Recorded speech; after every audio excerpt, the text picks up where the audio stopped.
Saúdo a todos com a graça e a paz do nosso Senhor e Salvador Jesus Cristo, amém? É uma grande alegria poder voltar a essa casa de oração, a casa do Senhor, onde a igreja do Senhor se reúne para adorá-lo, para glorificá-lo e, ao mesmo tempo, para falar ao coração da sua igreja, aos nossos corações. É uma alegria poder voltar aqui. Agradeço o convite das irmãs da SAF, do conselho, pastor. Agradeço com muita alegria em meu coração também. E também trazemos o abraço da Igreja Presbiteriana de Vila Maria, a igreja filha desta amada igreja. Trazemos o abraço, o carinho dos pastores, do conselho, e também os parabéns à nossa querida SAF, 113 anos de muito trabalho, muita dedicação e, com certeza, muito louvor e glórias ao nome do Senhor. Que Deus assim continue abençoando esta amada igreja, a todos, pastores, conselho, todos os queridos, SAF, irmãos, desde o menor até o maior, sejam abençoados pela graça, pelo poder, pela misericórdia do nosso Deus. Queridos, eu gostaria de, nesta noite, compartilhar o texto que está lá em Atos, capítulo 9. Nós daremos ênfase aos versos 20 a 25, mas eu gostaria de iniciar a leitura a partir do verso 1 do capítulo, para nós entendermos um pouco o contexto dessa passagem a qual nós iremos meditar nesta noite.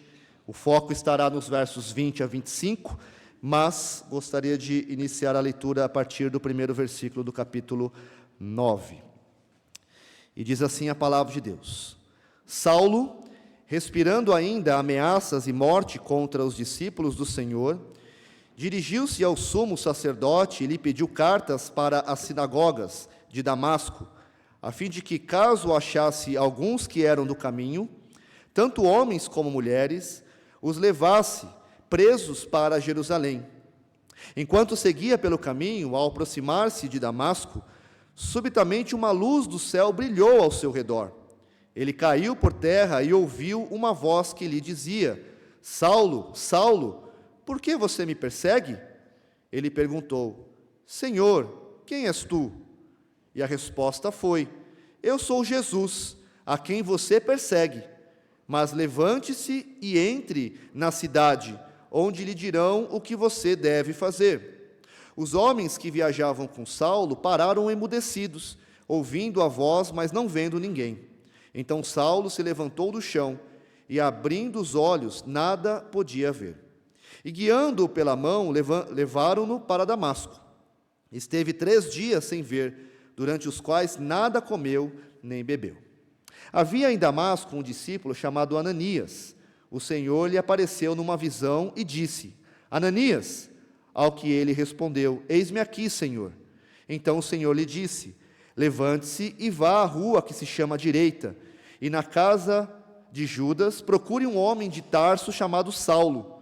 Ele está orando. E numa visão viu entrar um homem chamado Ananias e impor-lhe as mãos para que recuperasse a vista. Ananias, porém, respondeu: Senhor, de muitos tenho ouvido a respeito desse homem, quanto mal tem feito aos teus santos em Jerusalém, e aqui em Damasco ele tem autorização dos principais sacerdotes para prender todos os que invocam o teu nome. Mas o Senhor disse a Ananias: Vá, porque este é para mim um instrumento escolhido para levar o meu nome diante dos gentios e reis, bem como diante dos filhos de Israel. Pois eu mesmo vou mostrar a ele quanto deve sofrer pelo meu nome. Então Ananias foi, e entrando na casa, impôs as mãos sobre Saulo, dizendo: Saulo, irmão, o Senhor Jesus, que apareceu a você no caminho para cá, me enviou para que você volte a ver e fique cheio do Espírito Santo. Imediatamente caíram dos olhos de Saulo umas coisas parecidas com escamas, e ele voltou a ver. A seguir, levantou-se e foi batizado, e depois de comer, sentiu-se fortalecido.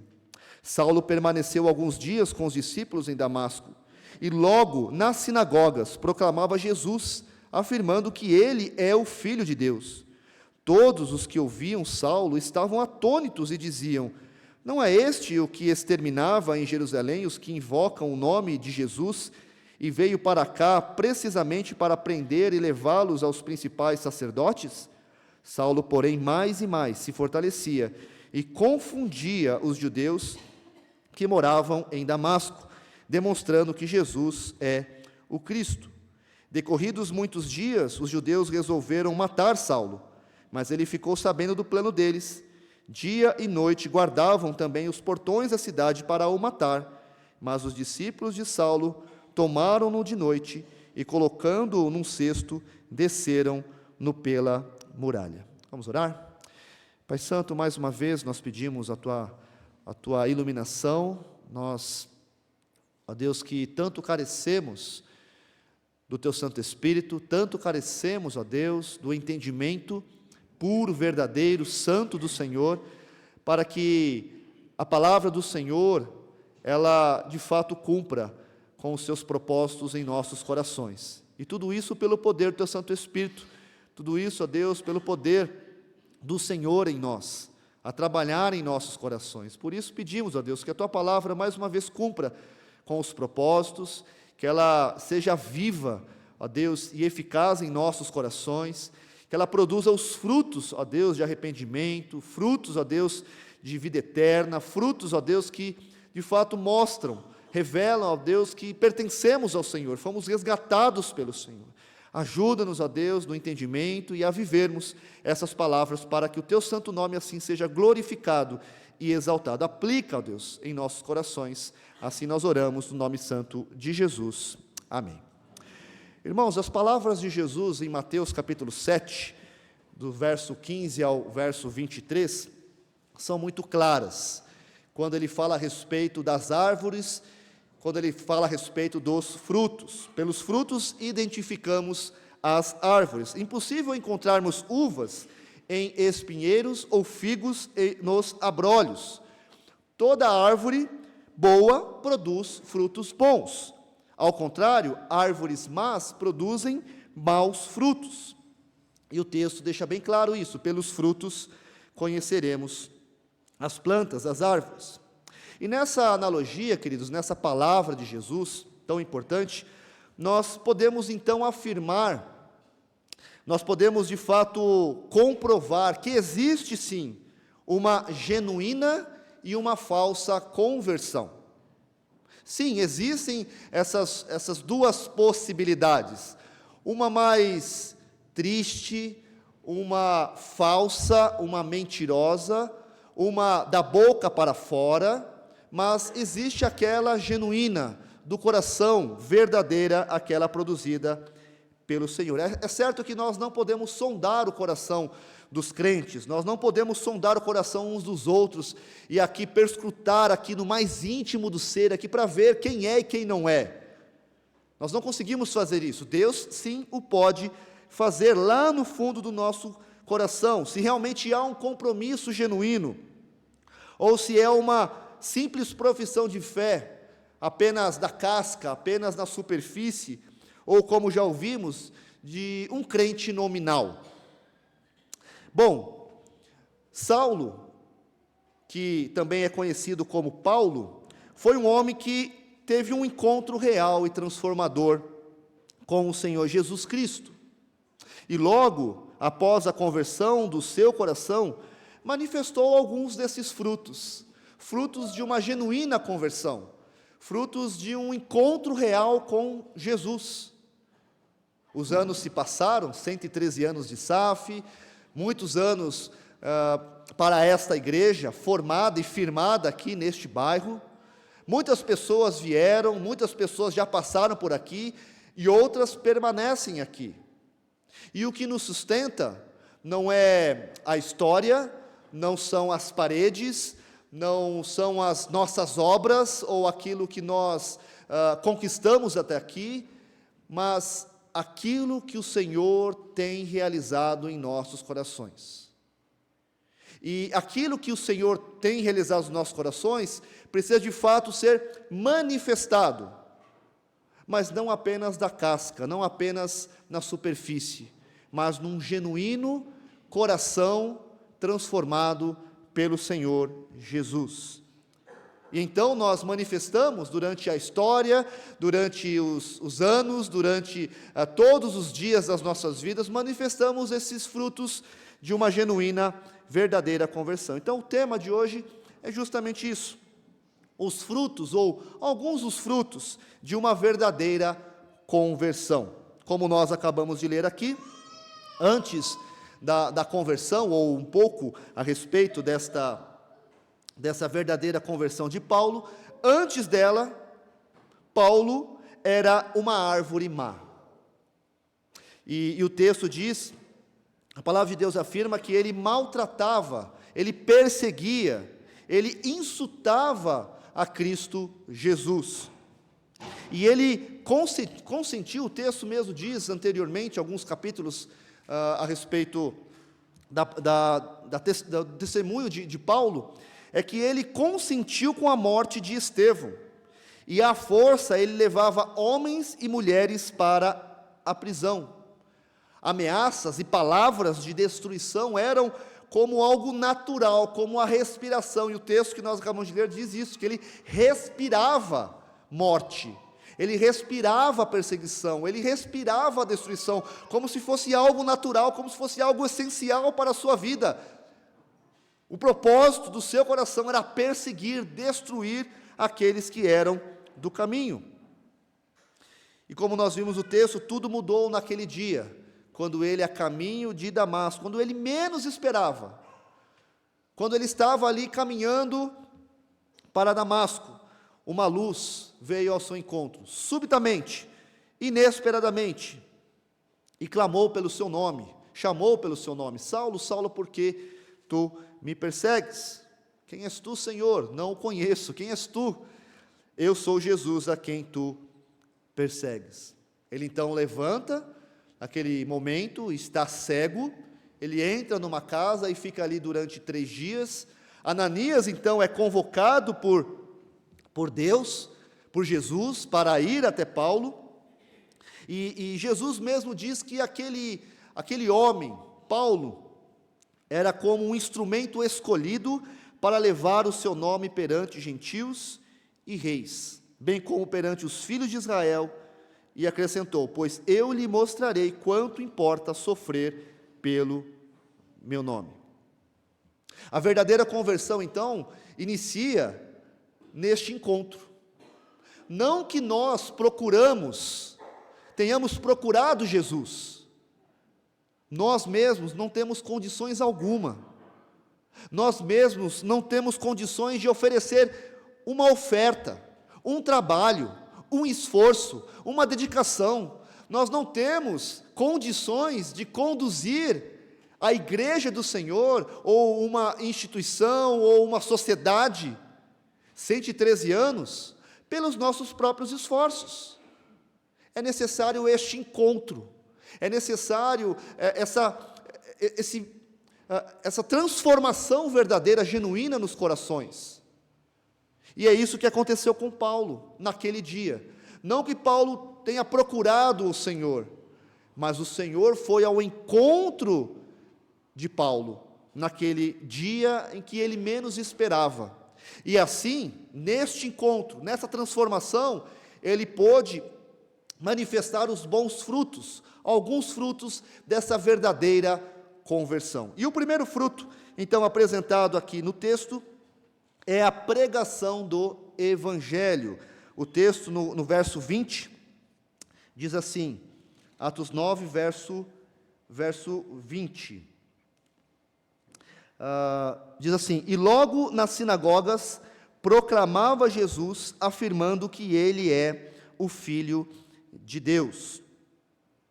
Nós já vimos aqui que Paulo era zeloso para com Deus, pois aprendera assim nas leis dos antepassados aos pés de Gamaliel. Ele mesmo declara isso, que ele aprendeu aos pés de Gamaliel, um mestre altamente respeitado, um rabino que tinha uma reputação, um homem de fato reconhecido pelo seu conhecimento, pela sua postura, pelos seus ensinos. E Paulo então aprendeu aos pés de Gamaliel.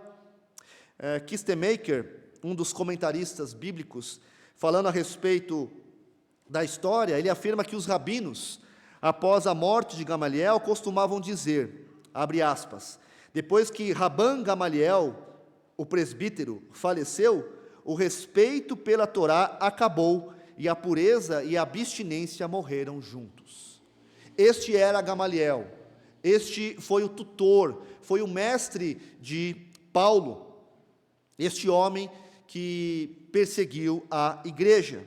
E mesmo doutrinado pelo mais renomado professor, mesmo sendo considerado irrepreensível quanto à justiça, não havia uma mancha na sua história, não havia um ponto sequer negativo a falar contra Paulo, mesmo sendo considerado irrepreensível quanto à justiça da lei, nada disso pôde transformar o seu coração, nada disso pôde mudar a sua história, nada podia mudar a sua realidade, nada podia dar a ele uma nova vida, um rumo novo.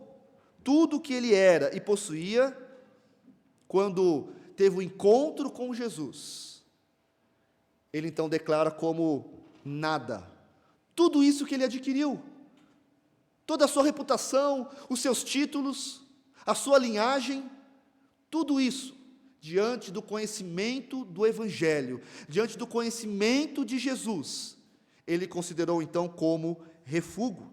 Filipenses 3, 8 e 9 diz assim: sim, deveras considero tudo como perda, por causa da sublimidade do conhecimento de Cristo Jesus, meu Senhor, por amor do qual perdi todas as coisas, e as considero como refúgio, para ganhar a Cristo, e ser achado nele, não tendo justiça própria, que procede de lei, senão a que é mediante a fé em Cristo, a justiça que procede de Deus, baseada na fé. Cheio do Espírito Santo, não apenas a sua visão foi restaurada, não apenas no físico, as escamas caíram dos seus olhos, mas principalmente dos olhos do coração. Agora ele podia ver de fato quem era Jesus, o seu Salvador, o seu Senhor, aquele que entregou a sua vida pela sua miserável vida pecaminosa, aquele que se entregou por nós, miseráveis pecadores. Paulo então podia ver, contemplar o Evangelho da salvação, o testemunho de Cristo Jesus, cheio do Espírito Santo nos seus corações, e não lhe faltava nada, senão cumprir com o seu chamado, com a sua missão. E logo então pregava nas sinagogas, afirmando ser Jesus, o Filho de Deus. E esta afirmação, queridos, é muito importante, pois aponta para Jesus como Cristo, o Messias prometido por Deus de geração em geração. Não é qualquer mensagem. Paulo entendeu isso. Não era qualquer mensagem, não era qualquer pregação, não era qualquer costume, não era uma filosofia barata. Era a pregação do Filho de Deus, do Messias escolhido, separado pelo Senhor, ungido de Deus. O Deus encarnado, não criado, mas gerado, da mesma substância que Deus Pai, cheio de poder, eternidade, aquele que veio ao mundo para cumprir com a obra redentora do Senhor, o Filho submisso ao Pai, morreu na cruz para salvar o pecador, e ressuscitou dentre os mortos ao terceiro dia, cumprindo assim a promessa de Deus. Queridos, que mensagem gloriosa! Quando Paulo então entende esta mensagem, ele prontamente, logo nas sinagogas, proclamava Jesus. Dessa maneira, queridos, o primeiro fruto de uma verdadeira conversão é a pregação do Evangelho de Cristo. Nós não conseguimos guardar para nós mesmos. Seria egoísmo da nossa parte guardar este tesouro tão maravilhoso, essa mensagem gloriosa de transformação e salvação. Aquilo que nós recebemos, devemos partilhar, devemos testemunhar, devemos falar a todos aqueles que nos cercam. E isso está acontecendo. Acontece aqui nessa igreja durante os anos que o Senhor tem firmado os passos dos nossos queridos irmãos do passado, do presente e aqueles que virão. da nossa querida SAF, que completa mais um ano de vida na presença do Senhor, essa organização tão abençoadora, 113 anos, e deve continuar. Nós não podemos perder isso de vista, queridos. O Evangelho da salvação, a boa nova do céu. Quando pregamos esse Evangelho, nós estamos testemunhando que nós somos nova criatura, que nascemos de novo, somos crentes genuínos, firmados na rocha que é Cristo Jesus, e não há mensagem maior e melhor do que a mensagem da cruz. Qual é a mensagem que você tem carregado nos seus lábios? Quais são as palavras que você tem proferido durante os seus dias? Algo para nós refletirmos diante deste Deus que fez tudo por nós. E quando então paramos para olhar e refletir a respeito do testemunho dos irmãos da fé, nós não vemos outra mensagem ou outra palavra, senão a palavra de Jesus, em nossos lábios, em nosso coração. Então, o primeiro fruto de uma verdadeira conversão é a pregação do Evangelho de Cristo. O segundo fruto de uma verdadeira conversão é o espanto e a admiração. Mas como assim, espanto e admiração? Sim, o espanto e a admiração pelo poder transformador de Cristo. O verso 21 diz assim, que, ora, todos os que ouviam estavam atônitos e diziam, não é este o que exterminava em Jerusalém os que invocavam o nome de Jesus, e para aqui veio precisamente com o fim de os levar amarrados aos principais sacerdotes?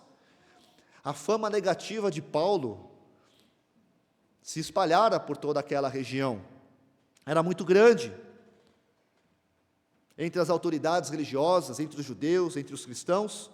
O seu zelo levou a perseguir a igreja com grande empenho. Tinha um histórico manchado pelo pecado, pela perversidade, era um homem impiedoso, como nós já falamos, consentiu com a morte de Estevão. Aos seus pés, as suas vestes foram lançadas, as vestes de Estevão, e ele ali consentiu então, e perseguiu o caminho até a morte. Aqueles que eram do caminho, este era o termo que eles usavam, um código que eles usavam para se referirem a Jesus, para que de modo oculto pudessem então saudar e saber quem era e quem não era um cristão. Você é do caminho, e estes Paulo perseguiu, metendo em cárceres homens e mulheres. Fatos conhecidos por todos. Paulo mesmo, em conversa com o Senhor, ao receber o chamado para pregar o Evangelho aos gentios, alegou essa impossibilidade, de uma vez que os seus atos eram um livro aberto diante dos leitores. E ele então disse, Senhor, eles sabem bem o que eu encerrava em prisão e nas sinagogas, açoitava os que criam em Ti. E o milagre então aconteceu, o dinamis de Deus. Essa palavra lembra alguma coisa? Dinamis, lembra dinamite, algo poderoso. É a palavra que geralmente é traduzida por milagre, poder. O poder de Deus alcançou o coração de Paulo. Romanos 1,16 diz que, ou melhor, traduz este termo como poder. O Evangelho é o poder de Deus, Paulo assim declara, é o poder de Deus para a salvação de todo aquele que crê. E Paulo mesmo em Romanos diz, eu não me envergonho do Evangelho, porque ele é o poder para a salvação. Quando esse poder alcança o coração do pecador, queridos, alcançou o seu coração, alcançou o meu coração, quando então somos transformados por este poder, e nos apresentamos com um testemunho totalmente diferente, aquilo que nós fazíamos, aquilo que nós concordávamos, e o mundo pregava, e o mundo oferecia, e você concordava, você seguia os mesmos caminhos, você seguia era levado pela corrente das ideologias e do pecado, mas quando Cristo então vem e transforma o seu coração, e você se apresenta diferente, transformado, até as suas roupas mudam, né? Você fica mais, né? Até as roupas você escolhe melhor, a sua aparência é transformada, o seu coração é renovado, e as pessoas ficam espantadas, olham, mas não era aquele que se assentava com a gente aqui, seguia os caminhos dos ímpios, o conselho dos ímpios? Não era aquele que andava pelo caminho dos pecadores? Não é este que se assentava na roda dos escarnecedores, mas agora ele está rejeitando tudo isso? Não, eu não tenho. Como entender uma transformação como esta? Não, vem aqui, vamos seguir novamente os mesmos. Não, eu não quero, porque agora eu sou uma nova criatura. Alguns tempos atrás, na mídia, um triste caso de um homem que tirou a vida de uma atriz, há 30 anos, mais ou menos aí, 30 anos atrás, e este homem então faleceu, teve alguns problemas de saúde, mas antes do seu falecimento, uma notícia que ninguém esperava. Um homem que cumpriu a sua pena, um homem que tirou a vida de uma mulher famosa, ele então se apresenta como um novo homem, um homem transformado, uma nova criatura. E quando então ele fala a respeito da sua conversão, do seu encontro com Jesus, ninguém acreditou. Como um homem cruel como este pode encontrar redenção? Pode mudar a sua vida, o seu coração? É certo que ele não pode mudar, é somente o poder do Senhor, mas muitas pessoas ficaram criticando e duvidando a respeito da sua nova vida. E desacreditando, então, a respeito dessa transformação, a mãe da atriz afirmou que muitas pessoas, abre aspas, muitas pessoas se recuperam, menos os psicopatas, fecha aspas. Esta é a crença do mundo. Se você nasceu em pecado, você vai morrer nos seus pecados. Se você nasceu dessa maneira, é a filosofia Gabriela, nasci assim, vivi assim, vou morrer assim, não tem nada que possa mudar o meu coração. Mas aí, o Senhor nosso Deus, Cristo Jesus, vem ao encontro do nosso coração.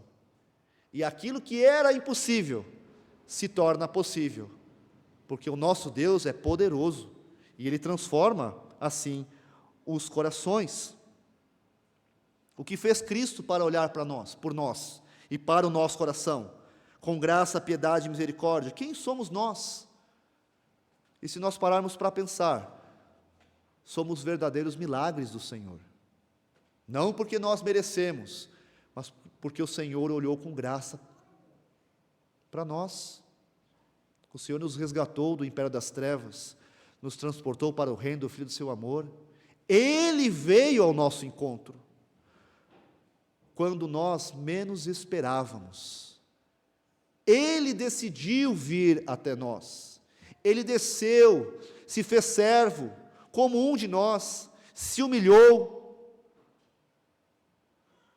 se entregou aos planos do Senhor, plano de morte de cruz, para nos resgatar e nos dar vida eterna.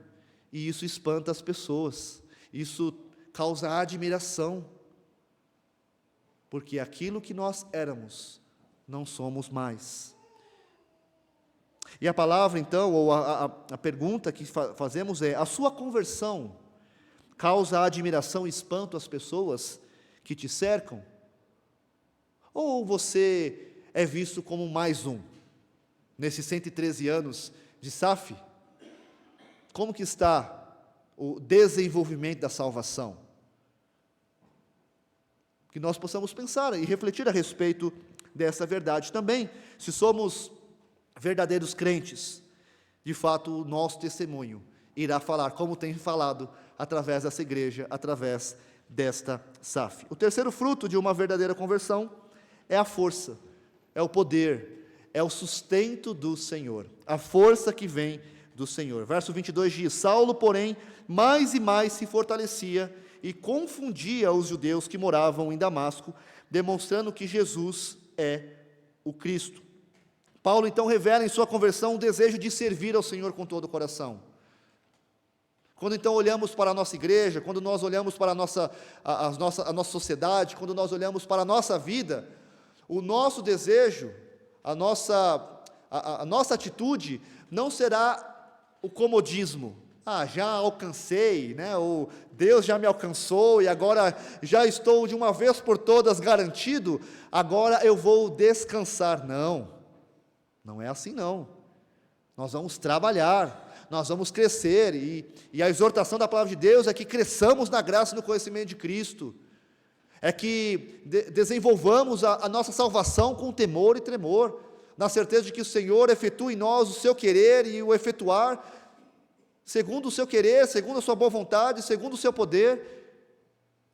É Ele quem conduz a nossa vida, é Ele quem fortalece o nosso coração, é Ele quem nos dá os recursos, é Ele quem nos dá o vigor, tudo aquilo que nós necessitamos, precisamos para a realização do trabalho, nós já recebemos do Senhor, então vamos trabalhar na força do Senhor, não vamos nos acomodar. E se estamos comemorando mais um ano de existência, de uma sociedade tão maravilhosa como a SAF, é porque os irmãos entenderam isso. Mas não encerra aqui. Que venha mais e mais anos, e que possamos voltar aqui e olhar para trás, e enxergarmos quanto o Senhor tem feito por esta igreja, quantas e quantas pessoas Ele tem levantado. E assim Paulo revela em sua conversão o desejo de servir ao Senhor com todo o seu coração. A demonstração da sua fé não é vazia, mas cheia do conhecimento de Deus, cheio do poder de Deus, cheio da força do Senhor. Ele buscava esse fortalecimento. Cremos sim na eficácia do poder do Espírito Santo, que capacita e manifesta a sabedoria necessária para vivermos nesses tempos. E essa sabedoria divina é manifestada em nós e por meio de nós. E precisamos assim, queridos, nos esforçarmos mais e mais, e buscar o poder que vem do Senhor.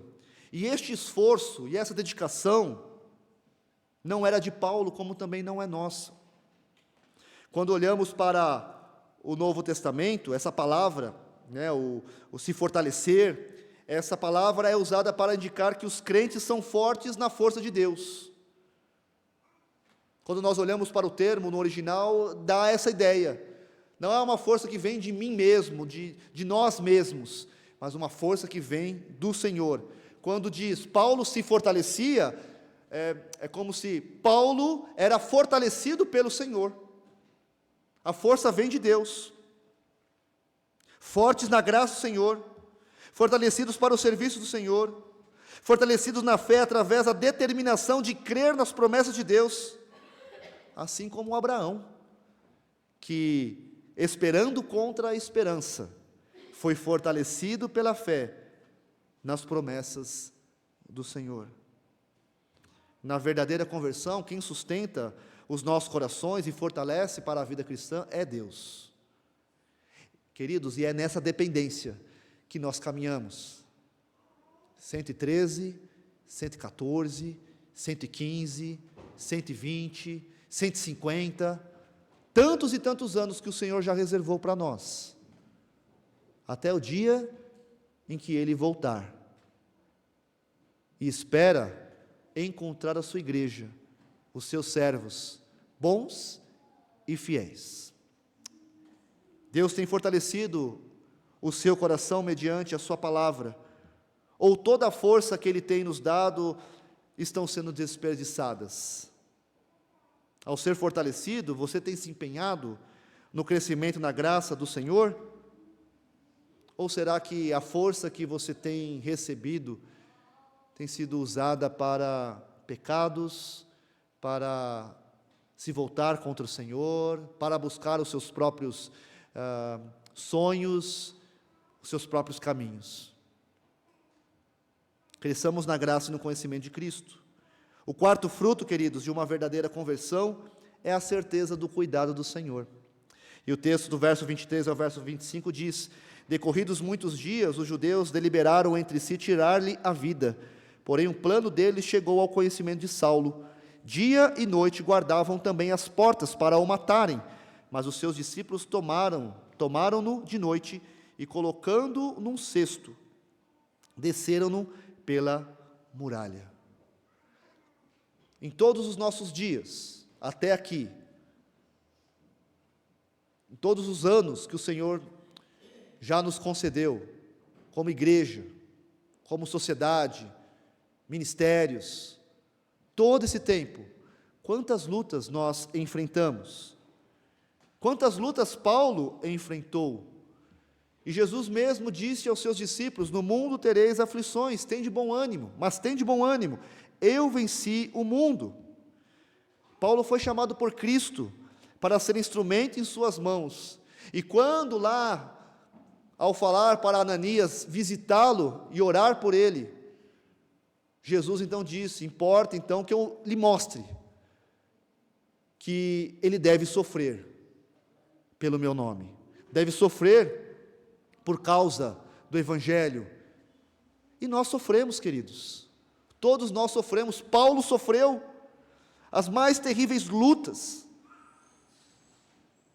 como instrumento nas suas mãos. Ele sofreu perseguições, açoites, prisões. E sobre isso, Kistemaker, mais uma vez, comenta, diz assim, abre aspas, que reversão de acontecimentos. O perseguidor que respirava ameaças homicidas contra os cristãos agora recebe a sua própria sentença de morte. O religioso zelote que fez os seguidores de Cristo sofrerem, sofre agora. Ele próprio, por causa de Cristo. Neste ponto, sua vida de sofrimento apenas desponta. E ele mesmo fala, Paulo fala em 2 Coríntios a respeito destes sofrimentos, e ele diz: em trabalhos, muito mais em prisões, em açoites, sem medida, em perigos de morte, muitas vezes, 5 vezes recebi dos judeus, uma quarentena de açoites menos um, fui 3 vezes fustigado com varas, 1 vez apedrejado, em naufrágio 3 vezes, 1 noite e 1 dia passei na voragem do mar, em jornadas muitas vezes, em perigos de rios, em perigos de salteadores, em perigos entre patrícios, em perigos entre gentios, em perigos na cidade, em perigos no deserto, em perigos no mar, em perigos entre falsos irmãos, em trabalhos e fadigas, em vigílias, muitas vezes em fome e sede, em jejuns, muitas vezes em frio e nudez, além das coisas exteriores, ao que pesa sobre mim diariamente, a preocupação com todas as igrejas. E ele continua dizendo: se tenho de gloriar-me, gloriar-me-ei no que diz respeito à minha fraqueza. O Deus e Pai do Senhor Jesus, que é eternamente bendito, sabe que não minto. Em Damasco, o governador preposto do rei Aretas montou guarda na cidade dos Damascenos para me prender, mas num grande cesto me desceram por uma janela da muralha abaixo, e assim me livrei das suas mãos. O Senhor protegendo os seus filhos. Se chegamos até aqui, não foi pelo nosso esforço, não foi pelo nosso querer, mas Deus, pela sua misericórdia, graça e bondade, sustentou a vida dos queridos irmãos até aqui. Louvado seja o nome do Senhor. Glórias ao Deus que se faz presente, ao Emanuel, o Deus conosco. E Ele prometeu estar conosco até a consumação dos tempos, até o último dia. Ele prometeu estar conosco. E Ele está aqui, recebendo a glória, o louvor e a honra por todos os benefícios que Ele tem nos concedido. Você consegue reconhecer a força, o poder, o sustento, a proteção que vem de Deus? Você consegue compreender que não são as circunstâncias que determinam a sua vida, e sim o poder de Deus? Você consegue reconhecer isso? Reconhecer que a sua vida depende totalmente do Senhor, nos trabalhos que realizamos, nas visitas que fazemos, nas pregações, nas orações. Você consegue reconhecer isso? Que em nome de Jesus, de fato, os nossos corações estejam voltados para esta verdade. É o Senhor quem nos fortalece. E assim, queridos, como nós vimos, os frutos, ou alguns frutos de uma verdadeira conversão, a pregação do Evangelho de Cristo, a admiração por causa do verdadeiro testemunho cristão, a força que vem do Senhor e a certeza do seu cuidado sobre nós. E em tudo isso, queridos, é certo que nada, ou nenhum desses frutos podem ser produzidos se não estivermos firmados na videira verdadeira. E isso o Senhor fez por nós. Não que nós tenhamos o escolhido, mas Ele nos escolheu para darmos frutos, para frutificarmos, para exercermos os nossos dons e testemunharmos a glória do Senhor. Ele veio ao nosso encontro. E se de fato somos novas criaturas, devemos então espelhar aquilo que a palavra de Deus manifestou nos nossos corações nessa noite. E que a sua vida, a vida dessa SAF, a vida dessa igreja, a vida de cada irmão, de fato, venha revelar, através da pregação, o Evangelho, a boa nova dos céus, de Cristo Jesus. Que o seu testemunho, como um verdadeiro cristão, venha causar espanto, admiração, e que as pessoas, ao olharem para esse testemunho, do poder de Deus, elas possam desejar também: eu quero isso para a minha vida, eu quero essa transformação, eu quero essa nova vida. Como eu faço? O que eu preciso receber ou fazer, o que eu preciso cumprir? Nada, além de receber Jesus Cristo como Senhor e Salvador, e isso pela graça do Senhor, que abre os corações dos pecadores. Que a sua vida, de fato, seja sustentada na força que vem do Senhor, e que a sua vida, como um verdadeiro cristão, tenha a certeza de que em todo o tempo o Senhor não se apartará dos seus dias, da sua vida e do seu coração. Que Deus assim nos abençoe e que essa palavra de fato esteja no coração de cada um dos nossos queridos irmãos nessa noite e todos os dias das nossas vidas. Deus abençoe. Mais uma vez, parabéns à igreja, parabéns à Sociedade Auxiliadora Feminina dessa igreja, que tanto amamos e tanto oramos para que o Senhor continue sustentando por muitos e muitos anos para a glória do teu santo nome. Deus abençoe.